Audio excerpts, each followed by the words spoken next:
At so yun mga bossing, so for today's video natin, so ipapakita lang natin yung mga progress na nangyari dito sa ating San Pablo project. So bali ngayon, so gumawa tayo ng content ay 12 o'clock, so break time. So para walang sagabal dun sa ating video, so walang nag-iingay and then walang taong nakikita. So para mas malinis yung sounds at syempre para makita nyo ng maganda yung video. So ito nga nung nakaraan, nung last week, ay nagpabuhos nga tayo ng slab dito. And then, so ngayong week naman, so nakikita ninyo, may mga poste nang nakatayo. So binakala na yung mga poste natin. And then may mga buhos na doon, na ilang poste. So akit mamaya tayo doon. And then dito nga, sa part na yon, so meron ng terrace na nilalagyan ng slab. And then dito naman sa unahan, so makikita ninyo, may excavation na tayo. So ito, bakod.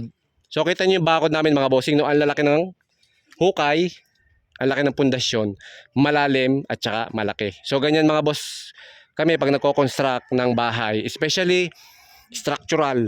So pagdating sa mga structural works mga bossing, hindi talaga namin or hindi ko talaga tinitipid yung mga materyales, especially bakal, concrete, kasi nga dyan nakasalalay yung tibay ng bahay na ginagawa natin. Dahil kapag mahina yung structure ng bahay natin, tinipid natin sa bakal, maliliit na poste, tinipid natin sa materyales, matabang na halo, ang magiging feedback sa atin, mahina yung structure. Kasi yan yung parang pinakabuto kumbaga sa tao. Yan yung pinakabuto ng tao. So ang tao kapag mahina ang buto, hindi makatayo ng ayos. Ganun din yung sa bahay.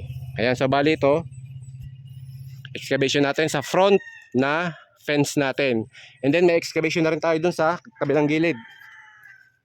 Ayan, so yung gilid na yan, tinatapos lang. So bali nakat lang yung excavation natin kasi may mga tubong nakatayo dyan. And then dito sa part na to, sa right side natin, ito nga yan, tapos na yung mga columns natin, kompleto na. And then meron na tayong mga CHB dyan na nakapile. And then yon, kulang na lang dun sa may Poso Negro na part, tsaka dun, papailan na rin ng CHB yun. And then ito muna, so pinapa-clear muna natin yung mga naging kalat nung nagbuhos tayo. Katulad ng mga materyales natin, yung mga graba, buhangin. So pinasasako muna natin lahat, pinaiimis natin yung mga naging kalat para maitambak natin dun sa isang side lamang yung mga materyales natin para maklear ulit natin ito. Siyempre nung nagbuhos nga, hindi naman kagad nalinis dahil pagod na yung mga tao. So ngayon lang tayo nagpapaklear ng area. And then ito, itong part na to, pag naubos yung mga bato na yan, and then pag pwede na tayo magpa-deliver ulit ng pang backfill natin ng lupa. Ito kasi to, kita nyo malalim, tatambakan pa mga boss yan. Oh. Hanggang dun yan sa likod, pati dun sa may barracks.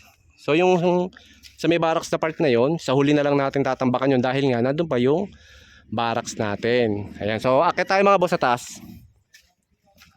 Ayan, so bali dito pala, ayan, dito pala nagpa-start na rin tayong magpagawa ng hagdanan. So bali ang hagdanan natin dito is concrete na L-type. So bali ang hagdanan natin dito mga boss ay 1 meter yung lapad. Pagkatapos ang baitang nito ay 17 piraso, which is pumapatak yan sa oro.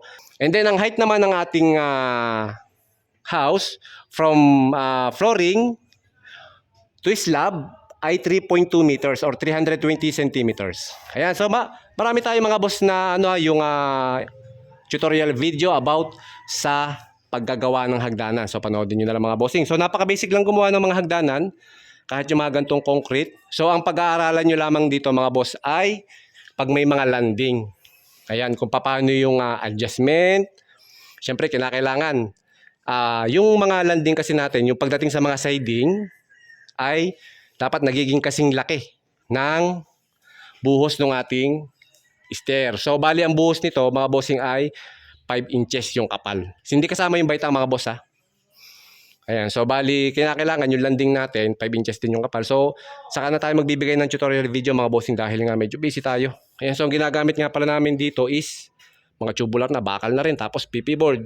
Para pagbaklas nung forma ng hagdanan, wala na tayo halos sa papalitadahan. So bali, ibabaping na lang natin yung mga imperfection, ano ba, yung mga dugtungan, tapos yung medyo may kuting bukol, retouching na lang tayo kumbaga.